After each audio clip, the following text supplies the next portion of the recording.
Muy buenas, bienvenidos de nuevo un día más a This is Motion. ¿Y qué traemos en el día de hoy? Pues principalmente, para empezar, nos ponemos las gafas del básquet, ¿ok? Porque hoy venimos a hablar del Draft NBA 2020. Hace unos días se confeccionó la lista de los 14 equipos que van a elegir jugadores en primer lugar. Para todos aquellos y aquellas que no tengáis muy claro qué es el concepto Draft de la NBA, viene a ser una lotería en el que los 30 equipos se disputan una serie de posiciones en el que pueden elegir a los mejores jugadores jóvenes que aún están por llegar, tanto de la Liga Universitaria de Estados Unidos como futuras estrellas o futuras promesas del ámbito internacional. Entonces, básicamente lo que vamos a hacer es que os voy a traer aquí las 5 perlitas carne All-Star, ¿ok? Os voy a traer 5 perlitas de carne All-Star y al final voy a decir en qué equipos creo que van a estar ubicados. Entonces, dicho lo cual, hasta aquí la intro, bienvenidos de nuevo un día más a This is Motion. Comenzamos.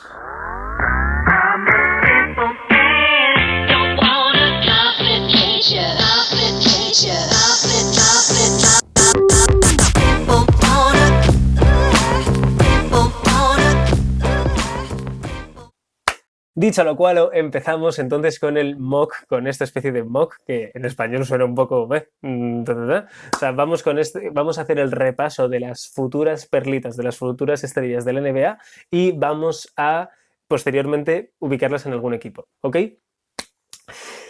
Entonces, hay dos que están ahí comandando la brea y hay que seleccionar a uno de ellos. Pues yo voy a seleccionar a Anthony Edwards.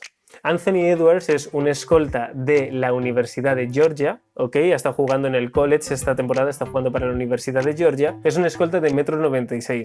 Buen tirador, que se crea sus tiros con una facilidad bastante buena y tiene un buen manejo del balón. Entonces no es sencillamente un catch and shoot, o sea, una persona que se la da si tira en estático, no. Es una persona que tiene la posibilidad y la facilidad de crearse sus propios tiros. Atléticamente es fuerte y potente. Ha promediado esta temporada en los 32 partidos que ha jugado Georgia 19 puntos, 5,2 rebotes, 2,8 asistencias. Tiene un 40% en tiros de 2, el porcentaje de triples tiene un 30% escaso. Lo que sí es cierto es que ha intentado 7 triples por partido, lo que es una buena salvajada, pero aún así es un tío bastante fiable y se nota que por poco que trabaje esos aspectos del juego, tiene toda la materia prima para solventarlos. Lo dicho, buen manejo de balón, buen tiro, corpulencia, buena defensa, que se me estaba olvidando, buena defensa, el tío tiene una buena actitud defensiva, por lo que yo le doy el primer lugar. Siguiente jugador, el que a mí me parece que es el más brillante después de Anthony Edwards, es nuestro gran coleguita LaMelo Ball, ¿ok? Y digo nuestro gran coleguita porque a LaMelo Ball le conoce todo el mundo desde que tiene prácticamente 14 o 15 años, desde esa época le hemos visto jugar. De hecho, le hemos visto jugar contra Zion en algún partido porque se llevan un año, por lo menos se llevan a nivel profesional de cara a la NBA, se llevan un año. LaMelo ha sido uno de esos jugadores que se están sumando a dar el salto internacional y se fue a jugar a la NBL, que es la Liga Australiana de Baloncesto, con los Illawarra Hawks, ¿ok? O Illawarra Hawks, y el tío lo ha hecho muy bien. Vamos a ver, LaMelo Ball tiene pase, es un base de 2,1 metros, que tiene condiciones físicas para todo, tira desde donde le da la gana, o sea, probablemente el peor defecto que tiene LaMelo Ball es el mismo, o sea, sé que su cabeza le pueda jugar malas pasadas porque la materia prima y el talento bruto lo tiene 100%. Lo que pasa es que hay veces que vemos que se lanza una serie de mandarinas o que hace una serie de jugadas que a veces yo creo que él mismo se ve tan sobrado que se prueba a sí mismo y tal, pero bueno, eso creo que puede ser su talón de Aquiles. Si no fuera por eso, buenos numeritos, 18 puntos, 7 rebotes, 6 asistencias, dejando muy buenas sensaciones en Australia, y si mejora ese apartado de su cabecita y sobre todo la defensa, que creo que todo es un cúmulo, o sea, su actitud defensiva también deja bastante que desear, porque por skills no es. Si se ponen las pilas en ese sentido, podemos tener por delante a una superestrella o un gran jugador de la NBA que perfectamente podría superar a Alonso en cuanto a skills. ¿Por qué no? ¿Por qué no? Nos vamos entonces al que considero el tercer mejor jugador, al menos por skills y por aptitudes. Y este hombre sería sin duda el mejor center de esta lotería del draft 2020, que es James Wiseman. James Wiseman es un angelito de 2,10 metros, 2,10 metros, estaba pensando en inches, que creo que son pulgadas. En fin, aquí está el irlandesito, ¿no? Diciendo, como que no sé cuántos, etc.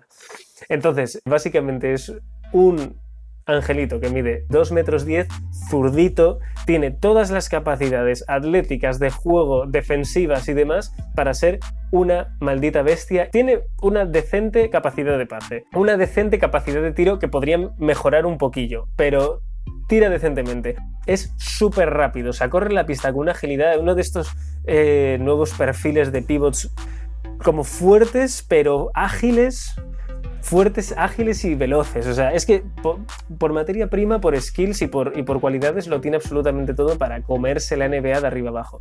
El tema es que prácticamente no se le ha visto jugar en la NCAA porque tuvo una suspensión provocada. Es que es tan enrevesado que cuesta hasta verbalizarlo, pero básicamente en la NBA, como bien sabéis, el tema de tener contactos con jugadores que no pertenecen a la franquicia o a los clubes, o que haya cualquier tipo de manejo de dinero o de envío de dinero de forma no estipulada según las reglas de la NBA, se paga, se pena, ¿ok? Entonces básicamente Penny Hardaway, que era el entrenador de otra franquicia, en su día hizo una donación a los Memphis que tenía un objetivo de apoyo a charity, o sea, como temas de caridad y demás, y eso de alguna forma llegó a parar a las manos de la familia de James Wiseman, y eso entonces le repercutió en 12 partidos de sanción en el college. Jugó 2 partidos oficiales, jugó un total de 3, pero oficiales jugó 2, promedió más de 19 puntos y más de 10 rebotes en ese total de 2 partidos oficiales, por lo tanto, una mala bestia, nuestro querido angelito James Wiseman para la Universidad de Memphis. Lo que pasa es que después de todo este lío de faldas, le metieron 12 partidos de sanción y posteriormente a esos 12 partidos el tío decidió no jugar más, y con el objetivo de estar muy ready y muy listo de cara al draft de la NBA. Entonces fue como, vale. O sea, no tenemos prácticamente constancia del juego de James Wiseman durante esta temporada. Pero bueno, el hype es grande, las expectativas son grandes, esperemos que esa decisión no sea producto de una cabeza muy loca. Porque eso lo decía hoy, ¿quién lo decía? Lo había visto en una entrevista de Chris Mullin. Decían, en la NBA muchas veces existen 2 tipos de jugadores. Aquellos jugadores que quieren meterle caña y fuegote, exprimirse a sí mismos para mejorar tanto deportiva como personalmente y ser mejores cada día. Y luego existe otro perfil de jugador que es el que está alucinado y embobado por los coches, los lujos y la vida libertina y demás. Y llega un momento que empieza a dejar de lado el tema más profesional, de los valores del deporte, etc. Esperemos que Wiseman pertenezca al primer saco de jugadores, eso sería la leche. Entonces ahora nos iríamos a la cuarta piececita de este tablero, la que considero la cuarta mejor piececita de este tablero, que es Deni Avdija. Deni Avdija es un jugador israelí cuyo padre fue exjugador y actualmente es entrenador. Este jugador es un alerito que, dentro de que no destaca en un aspecto concreto del juego, es que prácticamente lo hace bien todo. O sea, es un jugador muy polivalente que tiene un IQ, o sea, una lectura del juego y demás muy buena. Bajo mi humilde punto de vista le falta un poquito de tiro, mejorar un poco en el tiro exterior, le falta un poquillo, pero eso lo puede ir puliendo y no me extrañaría que lo vaya a hacer, porque hoy en día los jugadores de la NBA y del baloncesto moderno son unos enfermos del triple. Un poquito irregular en Euroliga, no es que haya hecho unos números muy prometedores, nunca fue MVP de la semana de la Euroliga o nunca fue MVP del mes, pero es como una especie, salvando bastante las distancias, pero es como una especie de Víctor Claver, o sea, que tiene absolutamente todo para ser una mala bestia y prácticamente de él y de las oportunidades que tenga va a depender su progresión. Pero ojito con este hombre porque yo creo que puede hacer un muy buen papel. Y por cierto, que no lo he comentado, claro, que Deni Avdija es como el reclamo internacional de este año. Desafortunadamente este año no tenemos españoles en el draft, que de verdad que no sabéis lo que me jode no tener españoles en el draft, pero vamos a ver si los Alocen, los Abaldes, los Garubas dentro de poco nos pueden dar ahí buenas noticias. Sí señor, confiamos en vosotros, chicos, confiamos en vosotros. Es una pena no poder ver a españoles en este draft, pero entonces se podría decir que la gran promesa internacional de este año sería Deni Avdija, y luego también tenemos otro jugador francés llamado Killian Hayes, que son como las 2 grandes promesas a nivel internacional que nos deja este draft 2020. Y luego en quinta posición, en quinto lugar, tenemos a Obi Toppin, ¿ok? Este jugador que tiene este nombre tan curioso y tan característico es un 2'6", procedente de la Universidad de Dayton, un tío muy polivalente y sobre todo para el small ball que se puede jugar hoy en día, puede jugar tanto de 4 de 5, hace unos mates que son una barbaridad, o sea, os voy a poner una de las imágenes de un mate que hizo durante un partido en vivo pasándose el balón por debajo de las piernas, pero no es solo una bestia a la hora de machacar el aro, también tiene un buen posteo, o sea, cuando en algún momento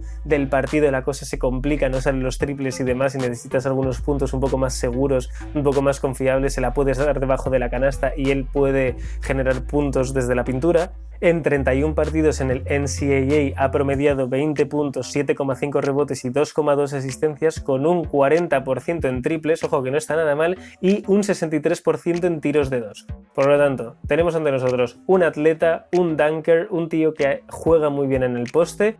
A mí me recuerda un poquito, salvando bastante las distancias, pero me recuerda un poquito a Miles Bridges, en cuanto a la potencia que tienen de mate, me recuerda un montón, y en cuanto al peinado y el tono de la piel y demás, me recuerda un montón. Y yo creo que este hombre puede hacerlo muy bien, entonces vamos a ver cómo se va desarrollando la carrera de este jugador.